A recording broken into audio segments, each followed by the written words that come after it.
Hey, I'm Markeia. Want to hear something scary? A demon in an elevator. What would you do to get ahead in your career? Would you blindly serve an omnipotent master in the structures in place? Find out what demons lurk in corporate buildings in this high-fashion tale inspired by Nikki. Day in and day out, Jess felt like she lived in the elevator. As an intern, she was always in and out of the office on coffee runs, collecting sample clothes for shoots, picking up dry cleaning, done with one thing, 2 more things would be added to her to-do list. But it was the usual high pressure, high turnover at the South African fashion house, especially now.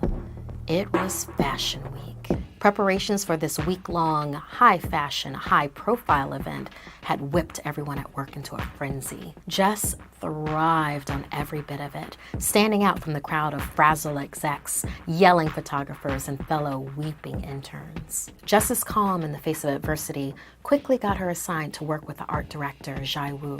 A cutthroat business person, Jai Wu ruled her department with an iron fist, demolishing all competition in the fashion world. Known to have as high expectations for everyone as she did for herself, high tension would always surround her and those near her.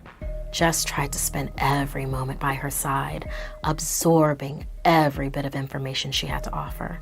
Humming to herself as Jess stepped into the elevator one morning, there was a rattled-looking woman wringing her hands inside.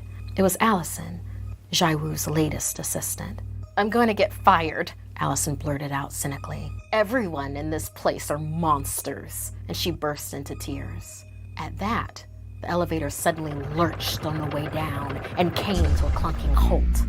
Allison started pounding on the emergency button. The elevator walls felt like they were collapsing in on her.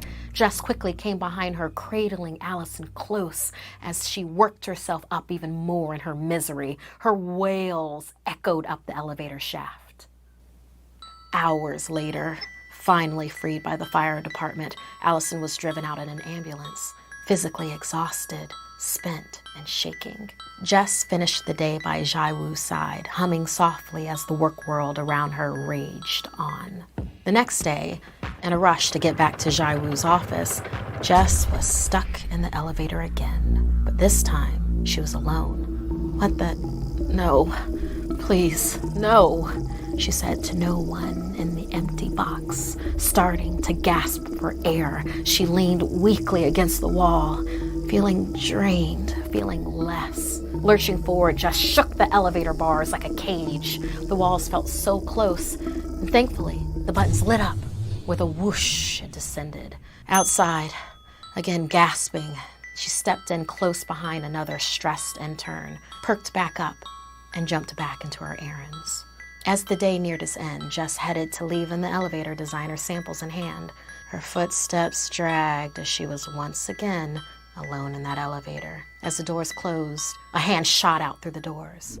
It was Allison, pressing her hand against the closing door. She squeezed in and the doors closed behind her. Looking at Jess with a tight smile, she said, "Jai Wu fired me." At that, the elevator rumbled to another dead stop, and the lights went out, trapping them once again.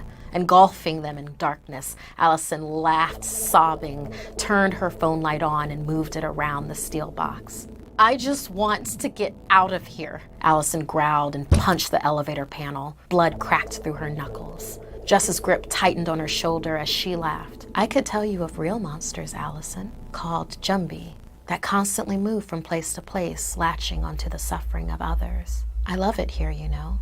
The people here, their suffering is so sweet. This place chews everyone up so I can eat them whole." Allison stared at Jess, and Jess's demeanor melted away.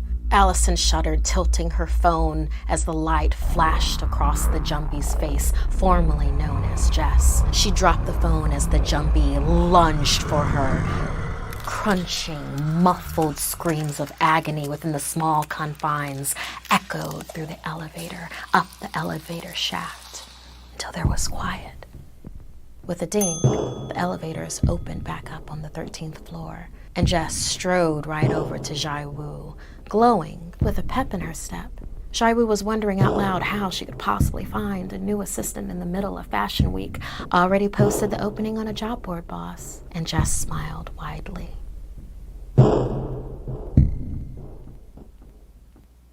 If you'd like to submit a story, send me an email at somethingscary@snarled.com. Like and share this video if it gave you the chills. And don't forget to subscribe to Snarled and turn on the bell for notifications. And if you dare, follow me on social media. Until next time, my dark darlings, sweet dreams.